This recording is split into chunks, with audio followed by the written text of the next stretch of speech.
tusanso kubanga tuzibasinkanye atuzemu kubasinkana sawa zino. Mwebale nnyo mwebalire ddala byonna mwebale kubanga mutuwagala ekyo nno kimpadde akaseko ku matama nti ebbanga lyemaze mu bendo ly'e Masaka oba Greater Masaka ebitundu byonna n'eryantonde ng'ogitwaliddeyo ndabidde ddala nti amaanyi ga Mukama gakoze omulimu bantu be naddala mu njiri ey'omusumba Rosias Bugingo ekyo nno tukimwebaliza nti yeebale nnyo yeebalege essaawa zeezo wano we tuli mu kisaawe ekya Rico wulira nti abantu abatuusewo edda abagenda maaso n'okufunayo ka mini service kyekikyowulira mu background nti Saidi waliyo abagenda maaso n'okusaba tujja bakuleeterako ko katono naye nga abamu abatuuse edda nga bakoowu ate bo beebaseemukko naye ate nga abantu bakyajja ne gye buli eno neewunyiza nnyo naye ate nga kinsanyusiza nnyo nti omwogezi wa poliisi mu tundutundu lino ate bwe watuuse naye yeewuunyeza alowoozezza nti oba olukungaana lutandise ne mugamba nti nedda afande olukungaana lwa lunaku lwankya omusumba Rosias Bugingo yeetegese dda yanywedde dda amafuta go agakunkumuka bukunkumusa agamuliko alinze bulinzi lunaku na ssaawa ajje mu Masaka abantu abaliise ekigambo kya Katonda naye nga assaawa zino munzikirize neegatte ku mukulu Muhammad Nsubuga agenda tubuuzaako tugenda kunyumya ku nsonga nyingi security okusingira ddala ey'Abannayuganda abangi ennyo era mwabalabye era bamuze mubalaba abavudde mu bitundu by'eggwanga ebyenjawulo ne bannamasaka bwennyini abali wano n'abagenda okubeera wano ate ne security situation eri geno mu kitundu kino ekya Masaka n'emirirano afande tusanise okusinkana ku Soti TV kooli ssaawa zino abatulaba babuuzeeko awo wennyini we tuba tutandikira. Mwebale nnyo abatuwuliza n'abatulaba n'abalaba puroguramu eno eya Soti TV okusookera ddala neebaza Bannayuganda bonna abadde abasaale kuba nti nno beewaayo n'okulaba nti nno bawuliza puroguramu ez'enjawulo n'okuba nga bagatta ku ttafaali okulwanyisa obumenyi bw'amateeka n'okulaba nti nno babeera kimu ku ekyo okulaba nno bayambako n'Eby'okwerinda okulwanyisa obumenyi bw'amateeka era obubeera awo neneebaze ne management yonna okulaba nne erina kyetegese ekikoba olukungaano gaggadde lugenda okubeerawo enkya okuzibya n'okukeesa okulaba nti nno abantu b'endobendo ly'e Masaka baliwoza emyoyo nga tumala kugamba nti nno Katonda atakuuma kibuga n'abakikuuma bakuumira bwereere neffe nga security twewaayo okulaba nti nno tukuuma ebintu by'abantu n'obulamu bwabwe n'ekirala ddala nti nno tulina okukolagana wamu n'abantu ababulijjo n'ebitongole ebyenjawulo okuleetawo emirembe nina okukakasa abo nabonna abatuuliza n'abatulaba nti nno security mu bendobendo ly'e Masaka ekyali gulugulu era enyezeddwa era nkunga obanga nyongerezaako eddoboozi tino abonna abanneetaba mu lukungaana nno gaggadde bajje n'okusuubira nti nno yo security bweri naye kirala kino kinnyini abo bayinza okuba nga balina ebigendere eby'enjawulo abasaze b'ensawo temujja oba gye muli mulokoke mulabe nti nno mudda owa Katonda n'okulyowa emirimu gyammwe kuba Yesu Kristo yajja kulokoka abo abakozi b'ebibi so nga ffe ku lwa security buli kimu kiri tight so wenkubiriza n'abo abalina ebidduka waliwo parking yard ejja kubanga ebeera gazetted tulabe nno tugondera abo bennyini abali mu nteekayo ya parking n'ekirala nti nno nga tumanyi nno tuli mu ndwadde oba tulina endwadde eza Ebola endwadde eza kisenyiga omukambwe akyaliwo buli omu abeere nga agoberera ministry guidelines ezateekebwawo tonsemberera sanitizer okukebera bwoba olina ebigugu ebingi oba emigugu zimingi olina embeera gy'olina okuba nga weyisaamu gireke ewaka jangu n'obuntu obutonotono jangu ne jaketi kuba mujja kubeera mu night prayer kuba egenda kuba night prayer jangu n'ekintu ky'oyinza okulaba nti nno kigwanidde naye tojja na migugu mingi ekyo kiyinza okutaatanya ebya security oba Eby'okwerinda kuba tulina okimanya nti nno n'abantu bano abakyamu bayinza okwerindikamu so n'olwekyo security eri tight tulabe nti tugondera checkline zaffe zigenda okubeerawo wajja kubeerawo sweeping ey'ekifo okulaba nti nno tujja kukozesa embwa zaffe okulaba nti n'ekisaawe kyonna ekya recreation twetegekera ddala n'okulaba nti bwe baba batugambye musooke mufulume tugondere amateeka aga security. So wenkubiriza nti nno buli omu ajje n'ekigendererwa nti nno aze kubeera ng'alyoyebwa. So omukolo ogwo gutegekeddwa ng'omukulu bw'agambye nno omukundu ow'oku ntikko gwe bayita Pastor Aloysius Mujingo alina ekyaki eri awo e Makerere Kikoni. So abangi mugimanyi bulungi, abadde atalaga mu bitundu ebyenjawulo mu region ez'enjawulo. Tulina omukisa aguwadde mu bbendobendo ly'e Masaka. Tulina okimanya nno bbendobendo ly'e Masaka likola district 13 nga mwe muli n'ekibuga e Masaka City. Mulimu division enyo Mukungwe division, tulina Kabonera Kimanya Kabonera division, Masaka district, Masaka City, Kalangala, Rakai, Kyotera, Sembabuli, Bukomansimbi, Kalungu, Lyantundi, Rengo. Ezo district zonna ze ziweza district 13. So wembakubiriza nno bonna abajja okutindika district ezenjawulo. Naye waliwo n'abamu abatuuse dda, ate waliwo n'abamu abatindidde district okuva mu district ez'ewala. So tulina obubakakanya oba tulina obagamba nti no buli kimu kiri mulaala. Gwe kyolina okumanya nti no gwe kenyini security etandikira ku ggwe. Kikyolabye, kikyowulidde, ate otemyeko ebwe kikwatako. Naye nga already area tugidominatinze n'amakubo yenna gye bagenda okuba nga batambula, kuba ebya security bitandikira ddala ku intelligence. Wino yaffe aba intelligence bali ku ground, aba traffic bali ku makubo 24/7.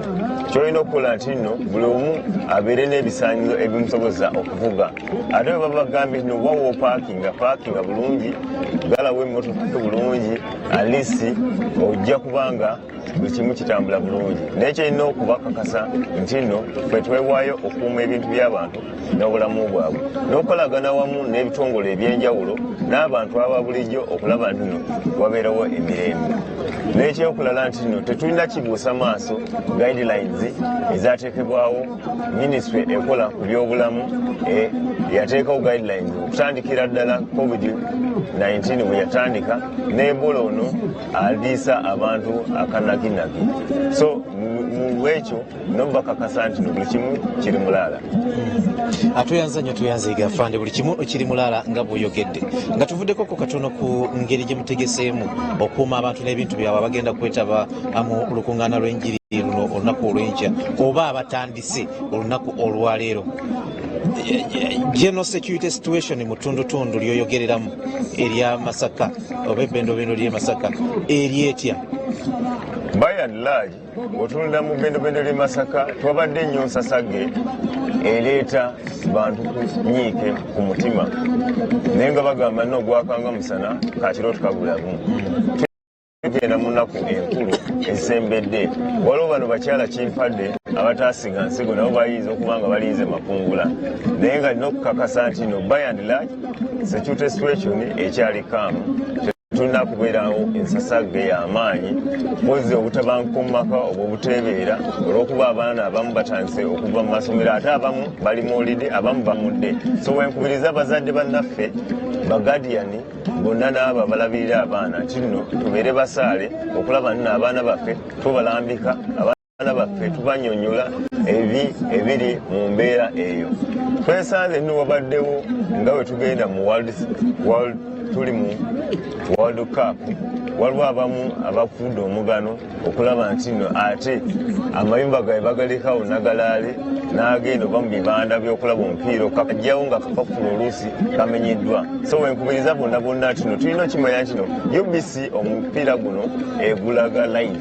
So oba tekyebeereka muyinza okuba nga mulabira awaka, ate n'oba ng'ovuddeyo ewaka temugenda mwenna mu kinyumo. Tulabe nti nno twekengera abakyala kimpadde abayinza okufubula nga batekinga advantage olw'okuba otaddeku kakufulu, olunaku luno oluusi kufulu ezo bazicukula. So tulabe nti nno ebyo nabyo bigendebwako,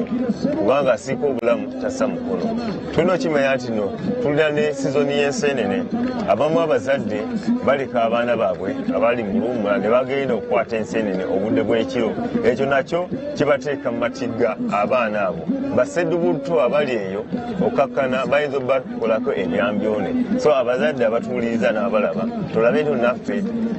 tuteekayo omutima nti no omwana w'omutumire ku nseenene ez'ekiro saawa nga 4 ez'ekiro oba omutadde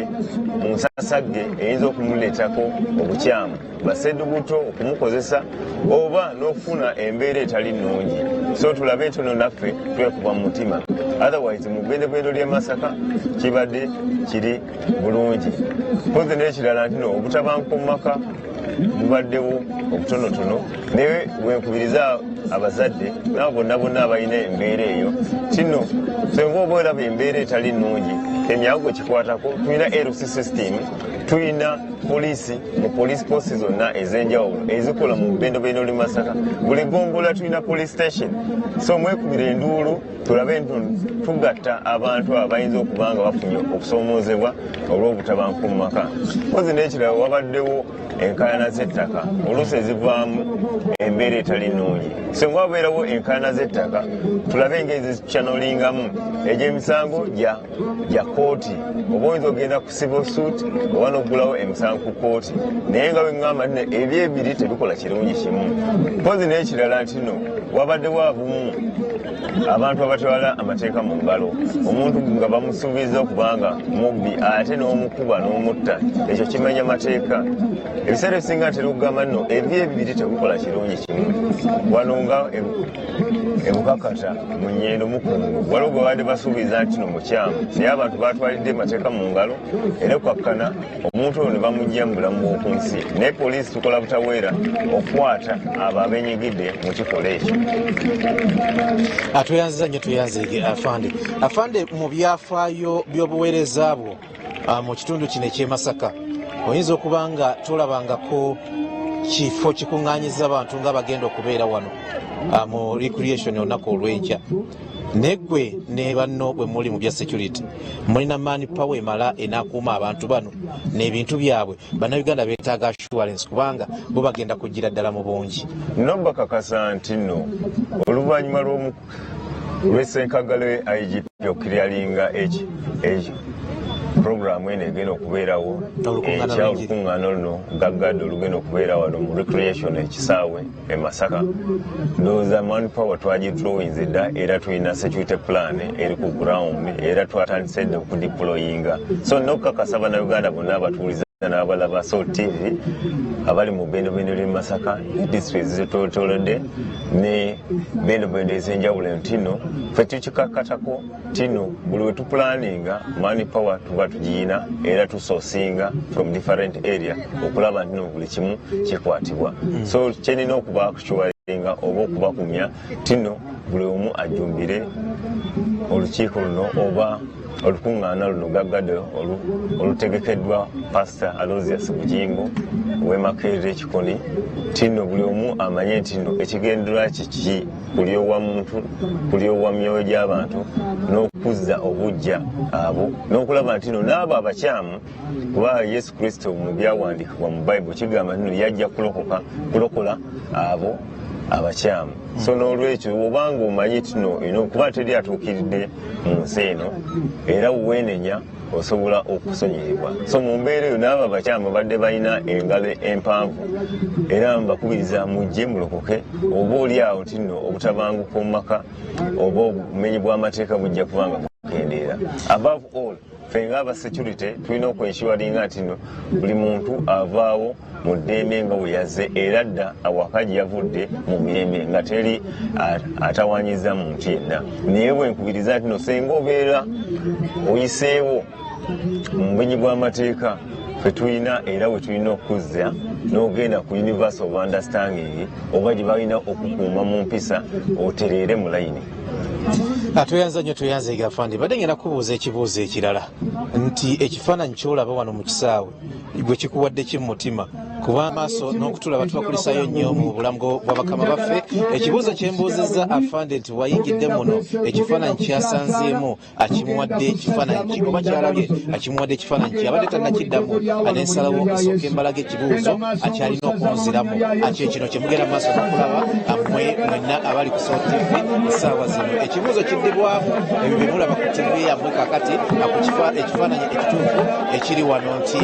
abantu ab'enjawulo kuva mu bitundu eby'enjawulo abazze abeebase bo beebase abali ebbali w'ekisaawe bagenda mu maaso n'okufuna ebyokulya n'ebyokunywa bali ku ekyo abasuze mu mawoteeri kubanga ag'omu Masaka go gajjudde ne gabooga abamu simanyi nago basuze ekyo nakyo bwe kityo bwe kiri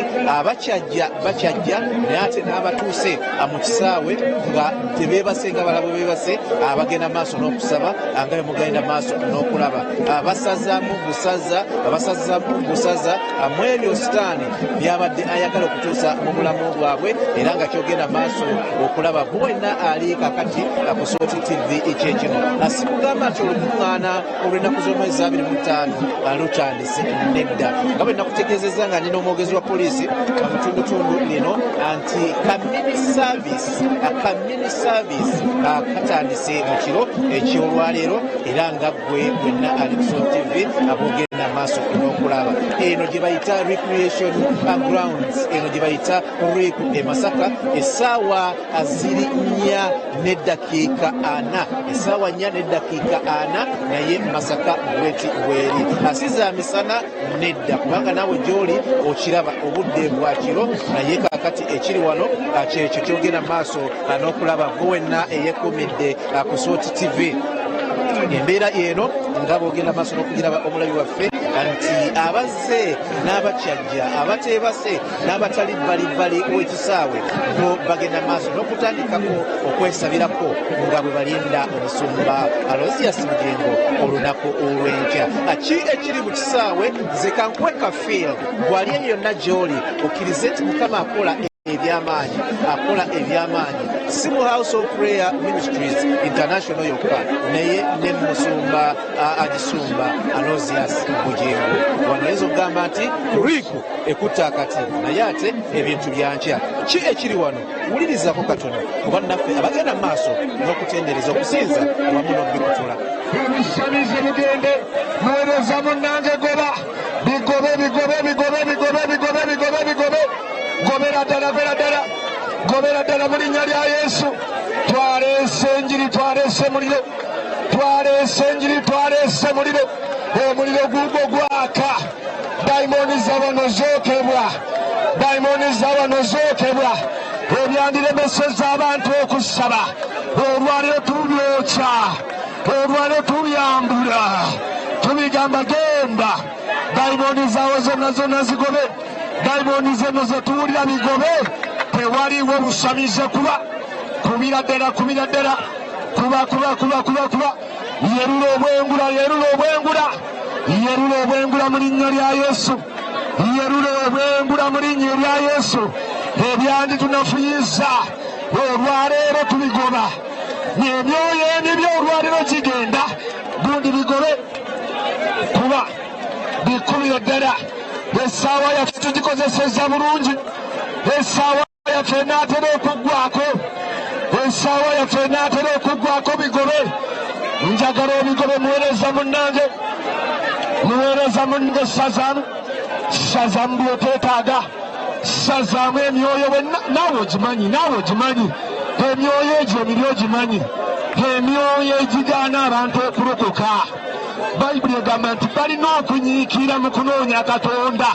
naye si mu kutegeera. Eddogo ligende emyoyo egyo gigende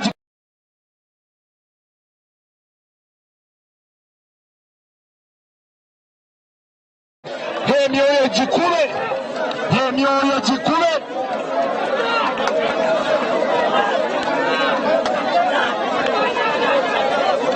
kubira ddala tabuka njagala okyajinga emuweereza munnange kyajinga ddamu obirumbe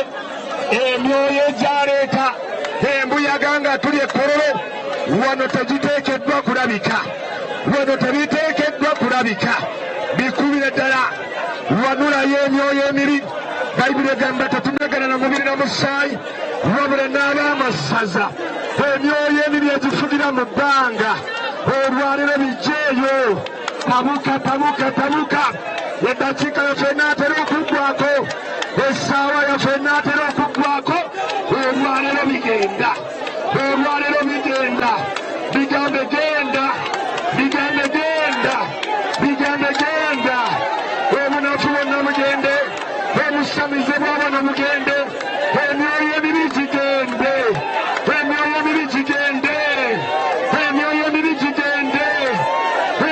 emibi gigende bigobe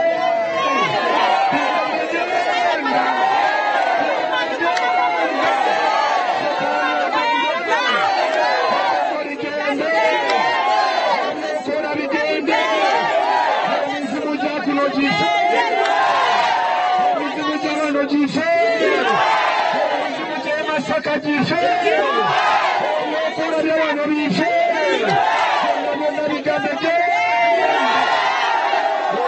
embeera yeeyo omulabi waffe owa Salt TV eri wano ebyokoola ebizibu nabiki ebyasiba abeeno biffe embeera yeeyo nga bwogenda mumaaso n'okugiraba tuli Masaka njagala okugamba tulowooza nti bino ebifaananyi tubabikwata emyaka 10 egiyise nedda ebifaananyi bye tukwata byebyokuliiku wano e Masaka asaawa zino zennyini azogenda maaso n'okutulaba era nga bwolaba egenesi mukulu yagenda maaso n'okulabika nti akulembeddemu abantu abangi abeeyiwa wano era nga kakati bwekiti bwekiri tugenda kubanga tuwummulamu akatugendekoko mu kuwummulamu ate tujje ne afande nga tulungamya ku tutya bwe banywezezaamu security mu lukungaana olw'olunaku olw'enkya tugezeko mu break katono tudda n'afande then tusiibule nga tudda mu amanyi ga Katonda mugalabye atukkiriza nti olunaku olw'enkya mu butuufu kigenda kubeera mayivu okusaba kw'okugenda mu maaso nga bwe mukulabye abo be bantu abakatuuka naye nga bwe mbategeezezza singa kamera tubadde tusobola ogitunuza buli wamu abasabira mu kisaawe nga batudde basabira eno abeebaseemuka akatono beebase n'abakyagenda mu maaso okwetereza mu bitundu ebyenjawulo ate nabo kye bakola afande nalise nkubuuziza ekibuzo wadde nkiddiddemu wali we tubadde nti bw'oyingidde wano n'olaba ekifaananyi nga bw'okiraba kaakati muli ki ky'owulira muli abatuuliza n'abalaba puroguramu eno w'otunuulira ki ekiri ku recreational ground oba ekisaawe mu Masaka City kikuwa ekifaananyi nti nno abantu bajumbidde era bakyajja abatindize engendo okuba nti tunyeeko okwogerako n'abamu off the camera ne bangamba abamu bavudde mu disitulikiti ezitali mu bendobendo ly'e Masaka ekikuwa nti nno ndowooza enzikiriza gye balina mukulu Pastor Aloysius Bugingo y'amaanyi kuba bagamba nti nno puulu gy'alina n'abantu abamukkirizaamu batindika ebitundu ebiva ebyenjawulo so nokakasa nti nno ekintu kigenda kuba maasibu ng'omuntu omu bw'ayogedde naye nga nno bakakasa nti nno ate olukungaana gaggadde obw'enjiri overnight prayer officially etandika nkya okuva ku makya paka olukeesa ku Friday oba paka olw'omukaaga nkakasa bukakasa nti abantu abali wano n'abantu engeri gye bettanidde mu preliminary prayers kiraga nti nno omwoyo wa Mukama Katonda ali nabo era ndowooza kye basinza omuntu gwe batendereza akyali mulamu era akyali mulamu paka tuyanziga afande olina kyewaŋŋambye era off camera nti obudda we bwazibidde obwedda mulaba ebitaala biki ng'ekifo kikyuse nga lwiku ekyuse era we twatambudde nze kennyini nafunye ne ŋŋamba ate nga ekisaawe ate nga mulimu ebitaala ebyenjawulo nengamba site bwaitu yefuuse site naye ngenda okukakkana bagamba olukungaana gagadde olugenda okubeera ku Lwokutaano makya paka kyekikyusizza ekibuga Masaka era bw'otunuulira ebitaala bye bayita floodlight byetolodde ekibuga Masaka manya mu kisaawe kye bayita recreational playground y'e Masaka ekibu ekifaananyi kiri nno nayo kijja tuyambako ate okwongera byute y'ekitundu n'okuyambako abasecurity ekiro okulaba nti wali ali baleeta nsasage yonna naye kirina okukubiriza abantu bonna abatuuliza n'abatulaba tino buli omu ave gyava ng'akakasa nti no security eri tight n'abo abayinza okuba nga balinamu ate omwoyo guli oguyinza okuba nga baagala okukola obukyamu mbakubiriza nti no mulokoke oba omukono ogw'ekyuma gujja bakolako nga obuyinza bugamba nebaga sekawuka kaali kakulumya okalaba okwewalanga aba balina obukyamu oba baali bakoze ku bukyamu mulokoke kuba teri atuukiridde ku kimu ku kinnaakyo era Yesu Kristo yajja kulokola abo abamenyi b'amateeka so n'olwekyo n'abo bonna abalinamu enkenyera yonna n'abalina ebirwadde nga bagamba mujje mufune okulamizibwa okw'amaanyi okuva wa Pastor Aloysius Bugingo okusinza ku ministry esangibwa emakere ekivulu. House of Prayer Ministries International yetegese okusaba kuno wansi w'omusumba Aloysius Bugingo. Ekimufudde ow'enjawulo omusumba oyo yennyini gw'oyogeddeko Aloysius Bugingo kwe kuba nti mu njiri ye ayaniriza era asembeza omulokole n'atali mulokole akitegeeza nti amadiini gonna ye talinaamu okusosola mu madiini bonna baagala ekigambo kya Mukama era bonna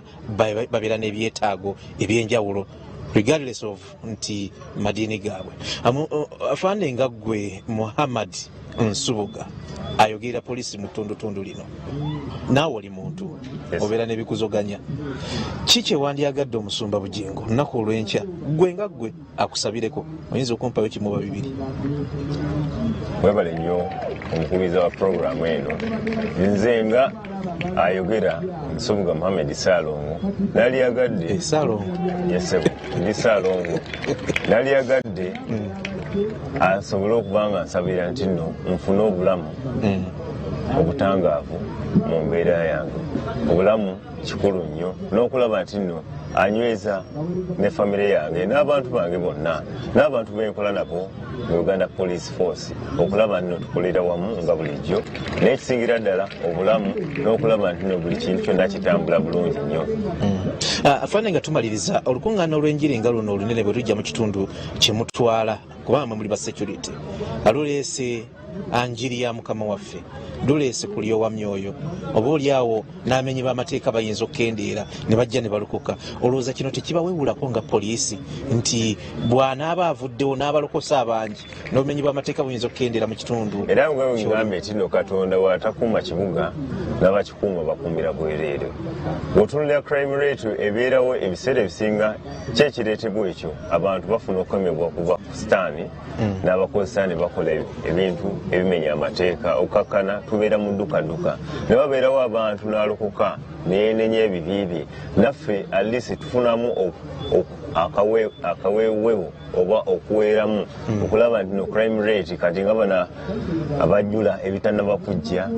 abakola ebikyamu abanywi b'omwenge nga bavuga ng'anywedde omwenge n'avuga accident nazo zikendeera sigamba ni buli anywedde atomera naye ebiseera ebisinga